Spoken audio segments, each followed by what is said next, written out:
Tai, pradėkim nuo to esminio klausimo, kuris čia šiandien svarbiausias. Kas pirmiau atsiranda – sąmonė ar kūnas? Dvasia ar materija? Nes paprastai kaip galvojam? Remiamės evoliucijos teorija. Genetika, aplinka, atsitiktinės mutacijos, viskas aišku atrodo. Gimstam su DNR, augam, aplinka veikia, prisitaikom, visas gyvenimas kaip pagal Darviną. Bet štai atsiranda Michaelas Levinas ir jo idėjos, kurios, verčia gerokai suabejoti tų įprastų vaizdėlių. Jis sako, kad yra dar kažkas, gal net galingesnė jėga evoliucijai. Taip, būtent. Levinas kelia hipotezę, kad egzistuoja kažkokia aukštesnio lygio reguliuojanti galia. Ji tarsi nukreipia evoliuciją, o genai ir tas prisitaikymas tai tik jos įrankiai. Ir jo argumentai, jie remiasi tokiais stebėjimais, kurių vien paveldimumu paaiškinti sunku. Gerai, tai tada pasigilinkim, kas tie Levino argumentai. Skamba tikrai, intriguojančiai. Pavyzdžiui, jis rodo eksperimentus su buožgalviais. Jeigu dirbtinai sujaukiama besivystančios galvos struktūra. Ląstelės kažkaip vis tiek susiorganizuoja ir išsivysto į normalią varlės galvą. Tai rodo ne šiaip, mechaninį programos vykdymą, bet gebėjimą siekti galutinio tikslo. Arba salamandros, jų gebėjimas tiksliai atauginti prarastą galūnę ir ne bet kokią, o būtent tokią, kokia turi būti, net nesvarbu, kurioje vietoje nupjauta. Tai, leidžia manyti, kad organizmas vadovaujasi kažkokiu vidiniu šablonu ar brėžiniu. Oho, tai ne šiaip sau genai įsijungia ir išjungia. Bet palauk, o kaip dėl tų dirbtinių organizmų, ksenobotų? Būtent, čia dar vienas stiprus pavyzdys.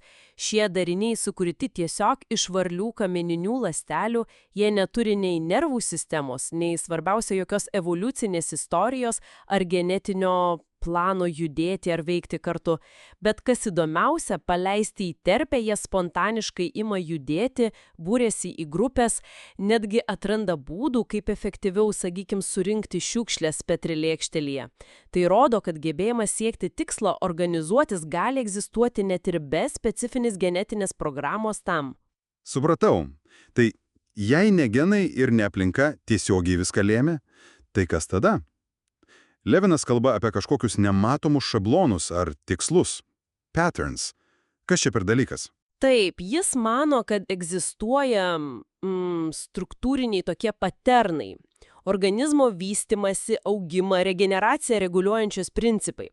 Bet jie, pasak jo, nėra užkoduoti tiesiogiai genuose ir nėra tik aplinkos ar mutacijų rezultatas. Tai tarsi aukštesnio lygio sistema. Ji organizuoja, orientuoja organizmą.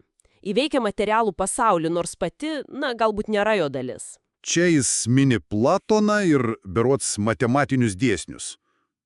Kaip čia susiję? Teisingai. Jis lygina šiuos paternus su, tarkim, matematinėmis konstantomis kaip pi ar Fibonaccio seka. Arba Platono idėjomis. Tai struktūros, kurios egzistuoja nepriklausomai nuo fizinio pasaulio, bet jam daro įtaką. Kaip pi apibrėžia apsklitimą. Ir svarbu, kad kai kurie šie paternai pagal Leviną nėra tik pasyvūs šablonai. Jie turi agentiškumo. Agentiškumo. Ką tai reiškia šiuo atveju? Gebėjimą veikti. Taip, gebėjimą aktyviai veikti, mokytis, siekti tikslų. Nebūti tik, instrukcijų vykdytojais. Levinas kelia mintį, kad tai galėtų būti įvairaus sudėtingumo proto ar net sąmonės formos, kurios įsikūnėja per gyvybę. Tai, palauk, tai čia viskas apsiverčia. Sąmonė neatsiranda iš kūno, o atvirkščiai, kūnas tampa jos įrankiu. Būtent toks yra Levino siūlomas radikalus posūkis. Pagal jį egzistuoja tarsi daugia sluoksnė struktūrinė erdvė, už materijos ribų, kuri projektuoja save į gyvus organizmus. Kuo sudėtingesnė ta struktūra, tas paternas, tuo sudėtingesnėme organizme jį gali įsikūninti.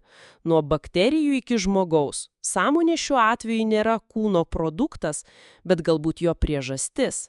O kūnas tampa tos sąmonės ar tų paternų išraiškos priemonė, įrankiu veikti materialiame pasaulyje. Vadinasi, evoliucija veiktų ne tik iš apačios į viršų, kaip įprasta galvoti nuo paprastų prie sudėtingo per atsitiktinumus ir atranką, bet ir iš viršaus į apačią. Aukštesnės sistemos tie paternai įsikūnina ir evoliucionuoja per gyvybę. Taip, tai visiškai apverčia tradicinį požiūrį. Pagal Leviną mes galbūt esame ne tik materijos produktas, kiek, nematerialių tikslai siekiančių paternų įsikūninimas. Gerai, pabandykime apibendrinti. Tai susidurėme su dviem požiūriais. Vienas tradicinis – evoliucija per genus ir aplinką. Kitas Maiklo Levino idėja apie nematerialius, tikslingus paternus, galbūt susijusius su sąmonė, kurie formuoja gyvybę ir, naudojasi ją savo tikslams. Levino darbai išties meta didelį iššūkį biologijos pamatams. Kvestionuoja, ar sąmonė yra tik kūno pasekmė, ar galbūt jo priežastis. Tie pavyzdžiai su regeneracija, ksenobotais, jie rodo, kad gyvos sistemos galbūt turi vidinius tikslus, organizacinius principus, kurių vien genais nepaaiškinsi. Taigi pabaigoje turbūt lieka klausimas pamastymui. Jei tos nematerialios, agentiškos struktūros iš tiesų gali formuoti biologinę materiją, gal net pačią sąmonę, kaip tai keičia mūsų supratimą apie realybės prigimtį, apie tą ribą tarp proto ir materijos?